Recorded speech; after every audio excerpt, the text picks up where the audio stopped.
Secrets. Everyone has secrets, and there are a few specific ways to learn them. My uncontrollable curiosity had never been this personal before.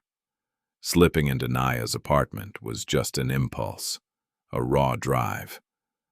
But standing inside his space tonight, this was different. This was entirely about dissecting his secrets.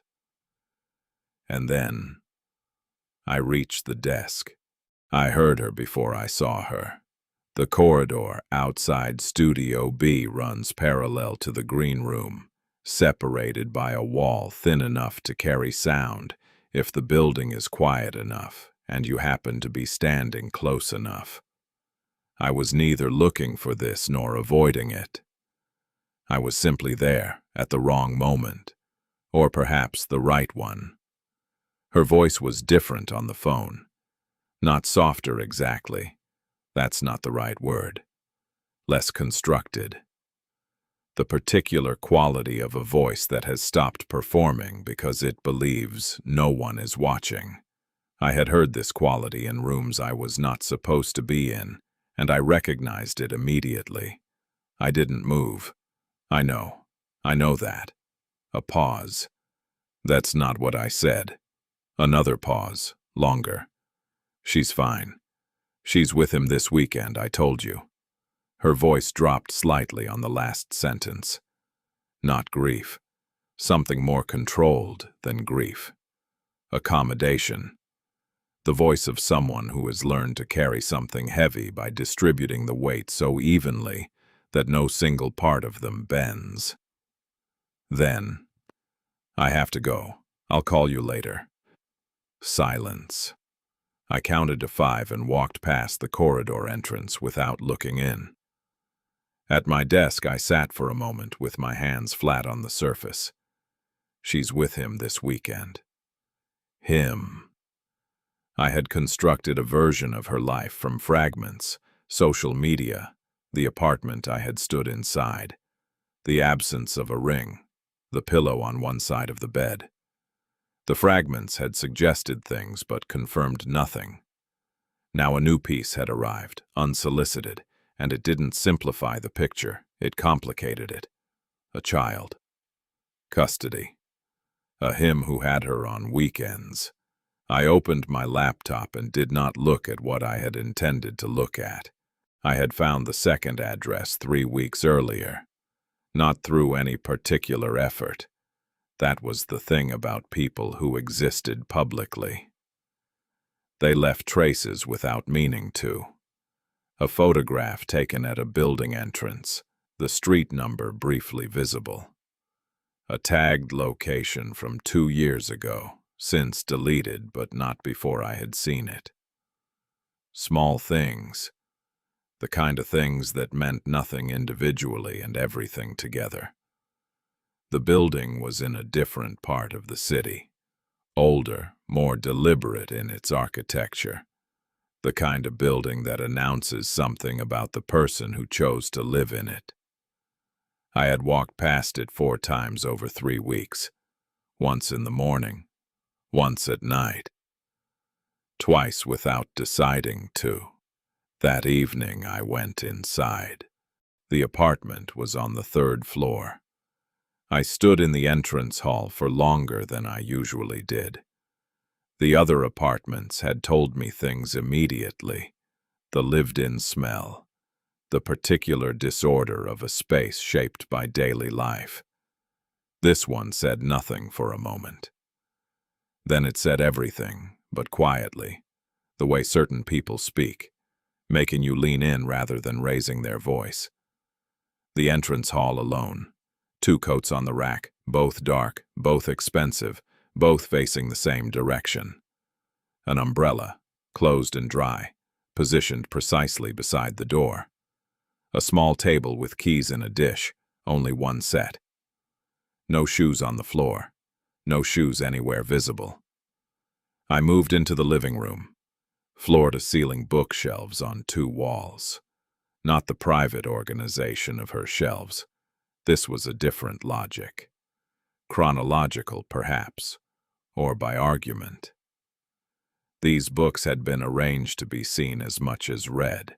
The spines faced outward with a kind of deliberateness that reminded me of a set. Everything in its place because someone had decided where its place was. On the desk, 3 monitors. Dark. A leather notebook closed. A pen placed parallel to the notebook's spine. Parallel. I stood there for a moment looking at the pen. There were no photographs in the living room, none on the shelves, none on the walls. One painting, large, abstract, the kind that signals taste without revealing anything. The walls were otherwise bare. This was a space designed to project, not to contain. I moved through the rest of the apartment slowly. The kitchen was immaculate in a way that suggested it was rarely used for anything that made mess. The bedroom had 2 sides, one clearly occupied, one not. But unlike her bedroom, where the unoccupied side felt like absence, like something missing, this one felt like a decision. Like the other side of the bed had been assessed and found unnecessary. In the study, the door was almost closed. I pushed it open. More books, a second desk, smaller, and on the wall, photographs. Only here. A careful arrangement, events, occasions, the 2 of them at dinners and openings, and somewhere with a view. She was smiling in all of them. I looked at the smiles for a long time. There is a smile you give because you mean it. There is a smile you give because the occasion requires it. I had spent enough years deciding what appeared on screen to know the difference. I left the study and stood in the corridor. The apartment was telling me something I hadn't come here to hear. I had come to understand. Instead, I felt the specific discomfort of understanding something you would have preferred not to. I left at 10:10, replaced everything I had touched to exactly where I had found it. Parallel. The bar was called something I didn't register. I had walked for 40 minutes after leaving the building, not toward home, not toward anywhere. The city doing what it did, offering itself without asking what you needed it for. She was sitting at the bar when I walked in. Not her, someone else. Dark hair, early 30s, a glass of something white in front of her, and the particular posture of someone who had been somewhere disappointing and was deciding whether the night owed her something better. I sat 2 stools down. I don't remember most of what we said. I remember that she laughed easily, and that I found this neither attractive nor unattractive, but simply present, which was enough. I remember that she asked what I did, and I said television, and she said that explained something without saying what. We left together just past midnight. Her apartment was nearby. Small, warm, lived in a way that hit me somewhere I hadn't expected. Books stacked horizontally because the shelves were full. A plant that needed water. Shoes by the door, both pairs. Afterward, she fell asleep quickly. I lay in the dark and looked at the ceiling. The pen, parallel to the notebook. The smiles in the photographs. She's with him this weekend. I got up at 3, dressed quietly, and left without waking her. On the street, the city was at its most honest, the hour when even the lights seemed to be waiting for permission to mean something. I walked home. I did not think about her.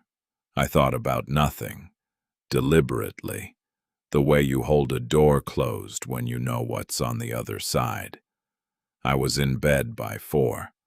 I did not sleep well.